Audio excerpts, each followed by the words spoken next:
I've been talking about this new normal, whatever this new normal is, and if we're going to have a full recovery, if we're going to have a W-shaped recovery, which would be another set of uncertainty with not being able to go to work.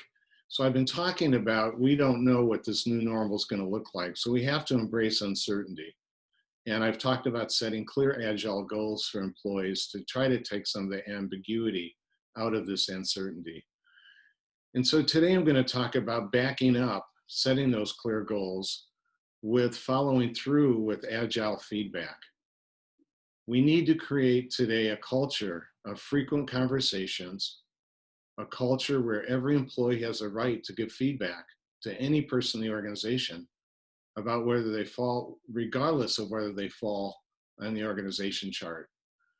We need to create an environment of openness and inclusion, and again, a culture of frequent conversations.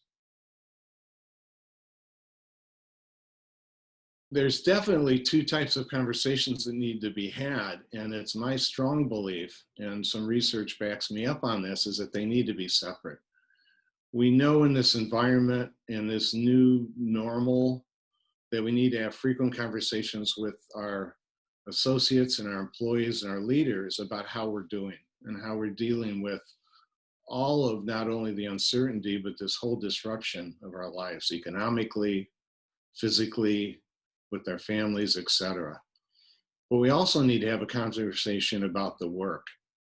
And it should be separate. And it should be frequent. Because combining the two muddies the work conversation. And in many cases, that results in conversations ending with a lack of clarity. So you need to separate the conversations and have a conversation about the work and how to unblock issues to get the work done.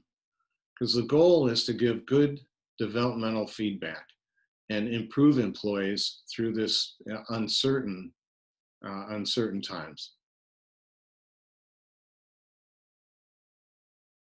We've all probably got an opinion on what good developmental feedback would be, because most of us have probably been in meetings where we've been given a shit sandwich. And so good developmental feedback really is around being goal specific. Hey, Gene, you did a great job. I feel good for about 3 seconds. Hey, Gene, you did a great job running that meeting. And you know, when you had objections from you took a deep breath and handled it well and ran a smooth whatever. So there's really different types of feedback, but the best is to be goal specific.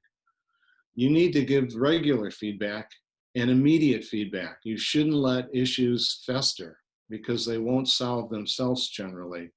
And so good developmental feedback is given both regularly, frequently, and immediate. And good developmental feedback is objective, that's affirming and constructive. Again, I talked about the sandwich illustration someone's been in.